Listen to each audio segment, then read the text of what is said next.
Assalamu alaikum. Our topic is chapter 19, Pakistan 1947 to 71 and beyond. Class 7th, subject SST. This is your last chapter of history. Book बेटा आप निकाल लें, उसका page number 94। मैं आपको detail से बताता जाता हूँ और साथ आपने रीडिंग करते जाना बुक से। इसके बेटा मेन की पॉइंट्स आपके सामने हैं। इन पॉइंट्स को भी आपने एमसीक्यूज और शॉर्ट क्वेश्चन के लिहाज से भी याद करना, जिस तरह लिखे हुए हैं किस साल में कौन से प्रेसिडेंट वगैरह आए। तो चैप्टर का ओवरव्यू लेते हैं कि 1947 जब पाकिस्तान एक इंडिपेंडेंट स्टेट बना, उसके बाद से लेके 2008 तक कि किस तरह कौन सी गवर्नमेंट आई, किसने कौन से काम किए, पाकिस्तान को कौन सी मुश्किलात आई, किस डिपार्टमेंट ने पाकिस्तान में तरक्की की, तो उसके मतलब हम पढ़ेंगे सर। फर्स्ट ऑफ ऑल हम बात करेंगे इंडिपेंडेंट स्टेट। पाकिस्तान 14 अगस्त 1947 को एज इंडिपेंडेंट स्टेट वजूद में आया। तो ये फ्रीडम हमने ली थी, वो उसका आइडिया में है अंग्रेज़ों और हिंदुओं से एक अलग स्टेट के तौर पे हम आए। तो पाकिस्तान को संभालने के सबसे पहले 1947 में जो कायदे आज़म रहमतुल्लाह थे, वो as a governor general, speaker, president of All India Muslim League, जो कि अब ऑल इंडिया की बजाय ऑल पाकिस्तान मुस्लिम लीग बन चुकी थी, उसके भी प्रेसिडेंट थे। तो 3-4 पोस्टें इनके पास थी। उसके बाद लियाकत अली खान, ये first prime minister of Pakistan elect हुए। अब कायदे आज़म की जो हेल्थ कंडीशन थी, वीडियो पिछले हमने 17 चैप्टर में इसके मुताबिक पढ़ा कि उनकी हेल्थ कंडीशन बहुत बुरी थी, लेकिन फिर भी उन्होंने जिम्मेदारी से काम अपने किए। जो 3-4 काम उन्होंने अपने बढ़ाए थे। तो गवर्नर जनरल का बेटा एक ओहदा अब आजकल प्रेसिडेंट है, लेकिन उस वक्त जो कायदे आज़म थे वो पहले गवर्नर जनरल थे। वो इसलिए थे क्योंकि पाकिस्तान अभी भी सेकंड डोमेन के तौर पे काम कर रहा था। फर्स्ट पे जो बरतानिया की क्वीन होती थी उसके सिग्नेचर गलते थे, वो authority just as a signature रह जाती थी। जो हमने लॉज पास करने, जो कुछ भी करना होता वो पाकिस्तान ही करता था, उसके जो सिग्नेचर होते थे उसने करने ही होते थे, वो उसको रिजेक्ट नहीं कर सकती थी। लेकिन एज ए डोमेन हम काम कर रहे थे कॉमनवेल्थ के अंडर, तो इसलिए ये तब गवर्नर जनरल का ओहदा सबसे बड़ा होता था, जो कायदे आज़म पहले गवर्नर जनरल बने। तो कायदे आज़म की हेल्थ कंडीशन दिन ब दिन खराब होती जा रही थी। तो आफ्टर द इंडिपेंडेंस कायदे आज़म 13 मंथ्स बाद उनकी डेथ हो गई थी 11 सितंबर 1948 को। उसके बाद बेटा जो सेकंड गवर्नर जनरल बने वो ख्वाजा निज़ामुद्दीन थे। Liaquat Ali Khan as a prime minister continue थे और Khwaja Nizamuddin second governor general बन गए थे। उसके बाद बेटा सेकंड स्टेप जो था लियाकत अली खान की डेथ का था, जो कि 16 अक्टूबर 1951 को लियाकत अली खान को कत्ल कर दिया गया था। वो आज तक इशू सोल्व नहीं हो सका कि पीछे मामला गया था। तो लियाकत अली खान के मर्डर होने के बाद गुलाम मोहम्मद जो सिविल सर्वेंट थे, यानी ब्यूरोक्रेसी में थे, बड़े पावरफुल आदमी थे, उनको एज ए गवर्नर जनरल लगा दिया गया। सेकंड गवर्नर जनरल जो ख्वाजा निज़ामुद्दीन थे, इनको हटाकर प्राइम मिनिस्टर कर दिया गया और गुलाम मोहम्मद को इनकी जगह as a third governor general लगा दिया था। तो उसके बाद बेटा जो मेन हमारी बात आती है 1955 to 58 तक की, 1 यूनिट का बेटा मतलब है कि जो हमारे पहले बांग्लादेश भी साथ होता था, जो एज ए आजकल बांग्लादेश कंट्री, वो पहले पाकिस्तान का हिस्सा होता था, वो वेस्ट पाकिस्तान कहलाता था, और जिसमें हम मौजूद हैं ये ईस्ट पाकिस्तान कहलाता था। वेस्ट पाकिस्तान की जो पॉपुलेशन थी वो हमसे ज़्यादा थी, यानी वो टोटल उस वक्त एक जो बंगाल प्रोविंस था वो इधर के हमारे चारों सूबों से ज़्यादा स्ट्रेंथ रखता था, यानी 54% उसकी स्ट्रेंथ थी और जो 46% इधर की थी। तो एज ए पॉपुलेशन के लिहाज से जब इलेक्शंस होते थे तो उनको ज़्यादा वोटिंग मिल जाती थी।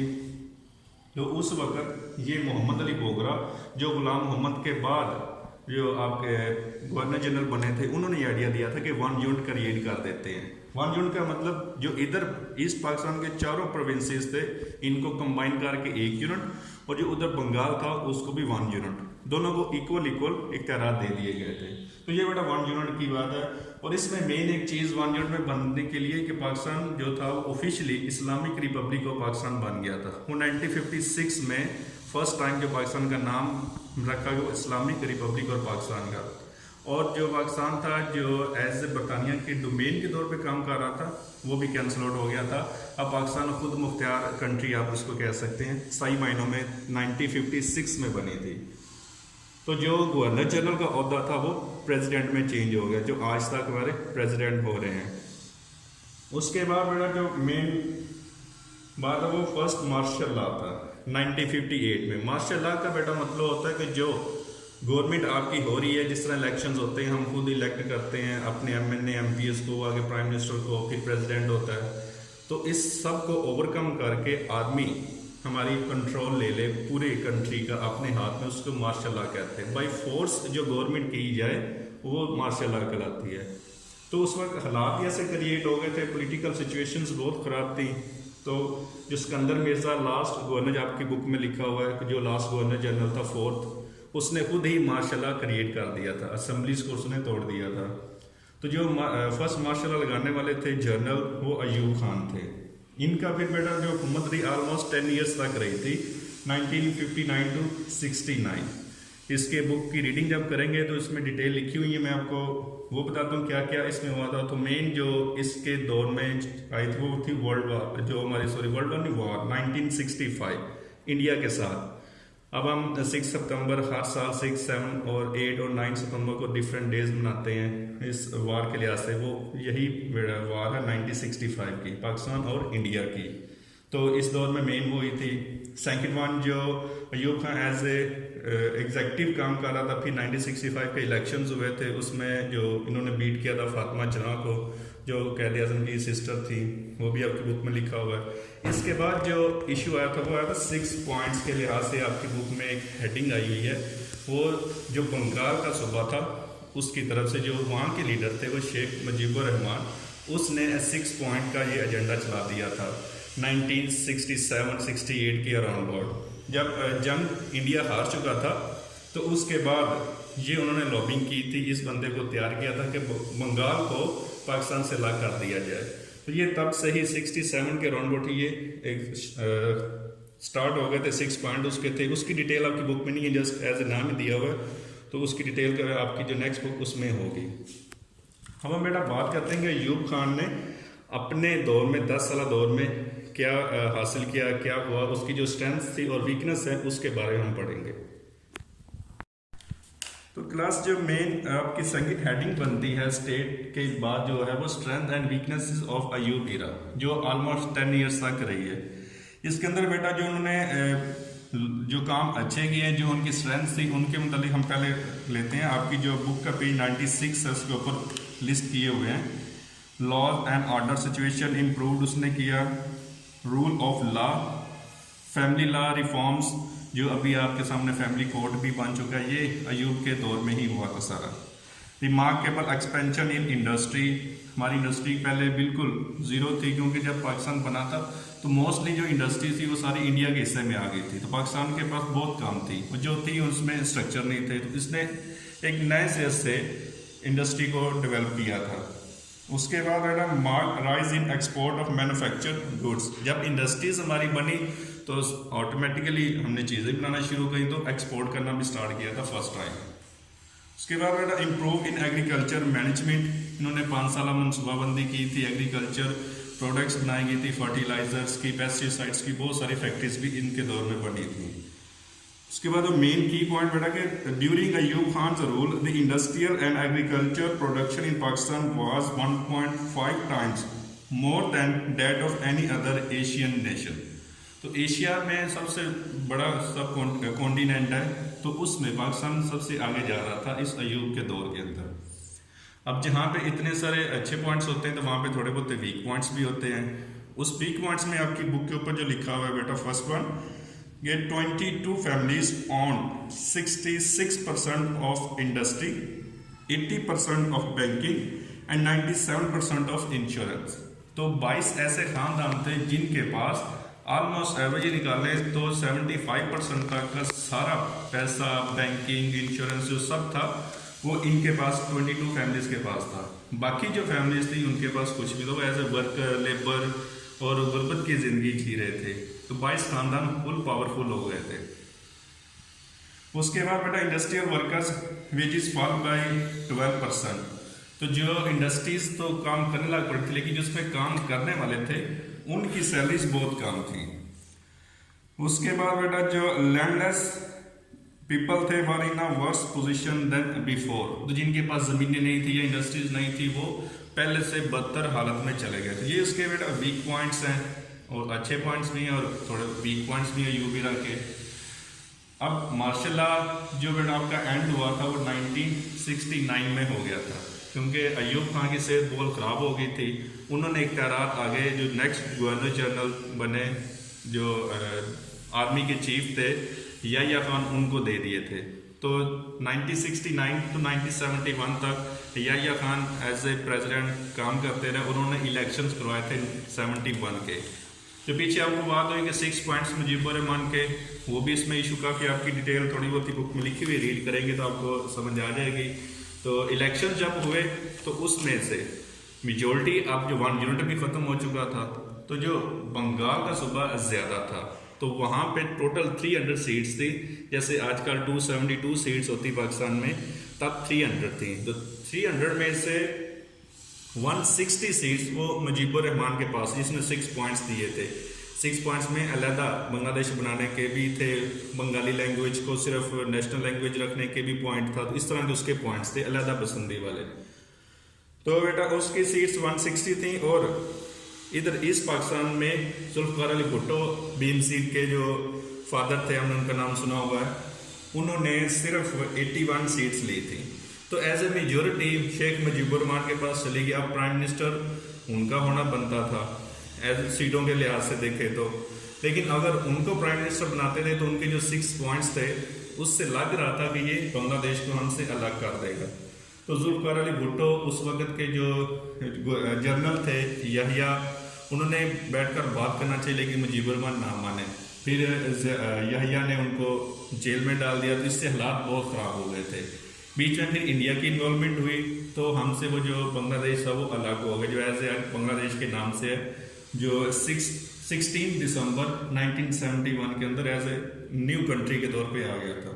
तो मेन उसके अंदर जो हमारा फीडबैक इलेक्शंस का और जो नुकसान हुआ था पाकिस्तान को वो बांग्लादेश का था।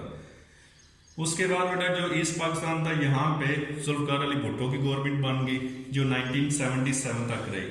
इसके अंदर मज़ीद डिटेल नहीं बताई हुई। जो आपके बेटा नेक्स्ट हैं 3 पॉइंट्स हैं, ये जो बुक आपकी नेक्स्ट क्लास में होगी उसमें डिटेल होगी।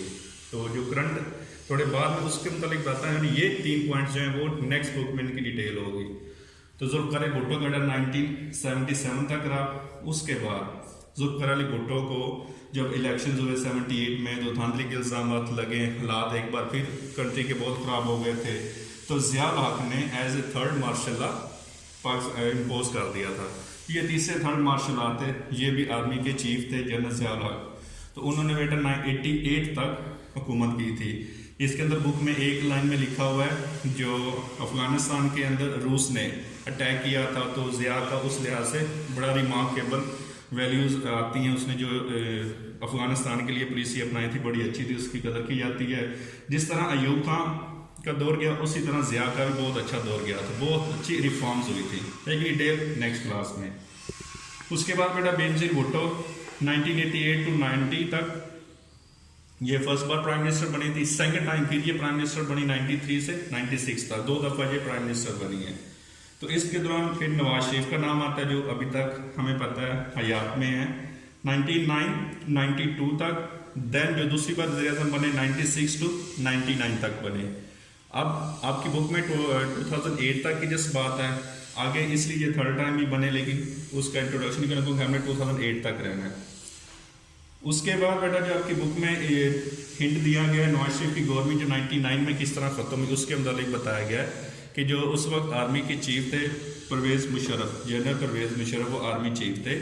वो श्रीलंका से वापस आ रहे थे प्लेन के अंदर, जिसके अंदर 200 पैसेंजर्स थे और जनरल परवेज मुशर्रफ था और उनके बाकी स्टाफ भी थे। टोटल 250 के अराउंड अबाउट पैसेंजर्स थे। तो इसको नवाज शरीफ के उसको प्राइम मिनिस्टर होता था, उसको पाकिस्तान में लैंड नहीं करने दिया गया। उसको ये कहा था कि दुबई जाके लैंड करें। तो गवर्नमेंट को यानी नवाज शरीफ जो थे उन्होंने चीफ आर्मी स्टाफ जो नीचे रैंक वाले था उसको उठा किसी और बंदे को ऊपर ले आए। जो जनरल परवेज मुशर्रफ श्रीलंका खुद ही भेजा इन्होंने, जो श्रीलंका की गोल्डन जुबली हो रही थी उस पर। तो नवाज शरीफ ने इनको हटा दिया, वापस आने से पहले पहले न्यू लगा दिया, फिर उन्हें यहाँ पे लैंड भी नहीं करने दिया।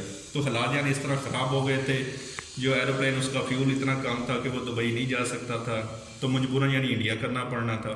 फिर जनरल परवेज मुशर्रफ के लैंड होने से पहले पहले आर्मी ने कराची एयरपोर्ट का जो कंट्रोल था अपने हाथ ले लिया। उस पैसेंजर को जो सबको लैंड करवाया कराची पे। जैसे ही जनरल परवेज मुशर्रफ लैंड हुए तो आर्मी के पास सारा कंट्रोल था। फिर ऐसा ऐसा आर्मी ने पूरी कंट्री को कंट्रोल लेना शुरू कर दिया। नवाज शरीफ को हटा दिया गया, इसको फिर चला वतन भी कर दिया था, जो वापस 2007 में आए थे।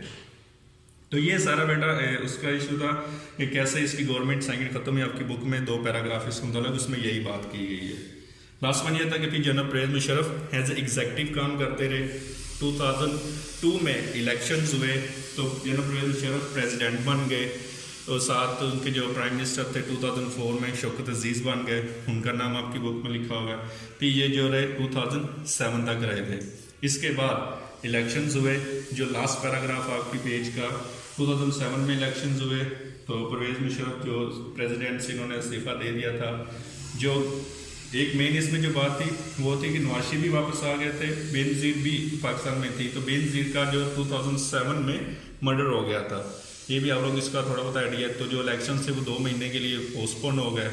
फिर आपके मार्च में 2007 में इलेक्शंस हुए। लास्ट पैराग्राफ बुक का रीड करेंगे तो उसमें सारी डिटेल लिखी हुई है। उसमें फिर पीपल्स पार्टी ने जीत हासिल की थी, मोस्ट सीटें उनके पास थी।